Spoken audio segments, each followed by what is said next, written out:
बहुत समय पहले की बात है, जब धरती पर जादू खुलकर सांस लेता था, आसमान रंग बदलता था और जंगलों में परियां नृत्य करती थीं। उन्हीं दिनों पर्वतों के ऊपर तैरते हुए बादलों के बीच एक अदृश्य राज्य था, इंद्रलोक वन। इस राज्य की रानी थी स्फटिक, एक जादुई परी जिसकी आंखें क्रिस्टल सी चमकती थीं और जिसके पंख इंद्रधनुष के रंगों से बने थे।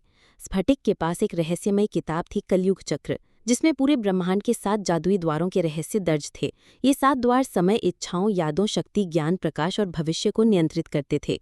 लेकिन किताब को सिर्फ सच्चा और निस्वार्थ दिल ही खोल सकता था। अंधकार की वापसी। एक दिन हजारों सालों से बंद एक प्राचीन गुफा से कायघोर नाम का एक दुष्ट तामस राक्षस जाग उठा। वो पहले भी कई लोगों को निगल चुका था और अब इंद्रलोक वन पर कब्जा करना चाहता था। उसका उद्देश्य था 7 द्वारों को अपने काले जादू से बांधना, ताकि वो समय का खुद राजा बन जाए। कायघोर ने सबसे पहले यादों का द्वार चुरा लिया। इसके बाद सारी परियां अपनी पहचान, अपना अतीत और अपने रिश्ते भूल गई। राज्य में अफरा तफरी मच गई। परियां रो रही थीं, पेड़ मुरझा गए और आसमान से रोशनी चली गई। रानी स्फटिक की खोज। स्फटिक जानती थी कि यदि बाकी द्वार भी खो गए तो संसार अंधकार में डूब जाएगा। उसने अपनी जादुई किताब खोली और एक मंत्र पढ़ा। तभी उसके सामने 7 स्वर्णिम कांच के गोले प्रकट हुए। हर गोला एक द्वार का रास्ता दिखाता था। लेकिन इन द्वारों तक पहुंचने के लिए उसे 7 परिरक्षक ढूंढने थे, ऐसी परियां जिनका हृदय निर्दोष और निडर हो। उसने एक सफेद घोड़े पर सवार होकर अलग अलग लोगों की यात्रा की। पहले लोक में उसे मिली अग्निला, जो जलती हुई ज्वालाओं के बीच रहती थी और हमेशा दूसरों के लिए रास्ता रोशन करती थी। दूसरे में मिली नीरिका, जो समुद्र की रक्षक थी और उसकी आंखों में सच्चाई की लहरें थीं। बाकी 5 परियां थीं, वायुरा, धरणिया, चांद्री, संध्या और वाकिनी, सभी तत्वों की महान परियां। 7 द्वारों की जंग।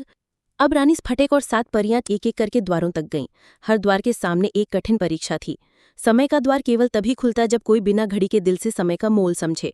शक्ति का द्वार तब खुला जब चांद्री ने अपने पंख तोड़ दिए ताकि एक घायल पक्षी उड़ सके। भविष्य का द्वार तब खुला जब वाकिनी ने कहा, भविष्य लिखा नहीं जाता, वो बनाया जाता है। हर द्वार की परीक्षा रानी और उसके साथियों ने पार की। अंत में वे पहुंचे कायघोर के काले किले में, जहां यादों का द्वार बंद पड़ा था।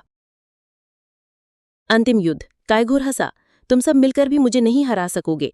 लेकिन स्फटिक ने कहा, हम तुम्हें हराने नहीं आए, हम तुम्हें याद दिलाने आए हैं। और फिर उसने कायघोर की आंखों में देखा और एक मंत्र फूंका। कायघोर की आंखें गीली हो गईं। उसे याद आने लगा, वो कभी एक परी का बेटा था जिसे युद्ध में गुस्से ने बदल दिया था। उसने घुटनों के बल बैठकर माफी मांगी। रानी स्फटिक ने यादों का द्वार खोला और सब परियों को उनका अतीत लौटा दिया। अंत और एक नई शुरुआत। अब 7 द्वार संतुलन में थे। इंद्रलोक वन फिर से हरा भरा हो गया। रानी स्फटिक ने कलयुग चक्र को फिर से सील कर दिया और कहा, जादू तब तक सुरक्षित है जब तक उसे दिल से संभालने वाला कोई हो। रानी अब भी इंद्रलोक वन की रानी है, लेकिन कभी कभी जब आसमान नीला होकर चमकता है और हवा में हल्की घंटियों की आवाज आती है, तो लोग कहते हैं, रानी स्फटिक अब यह पंख फैला रही है और शायद कोई नया द्वार खुलने वाला है।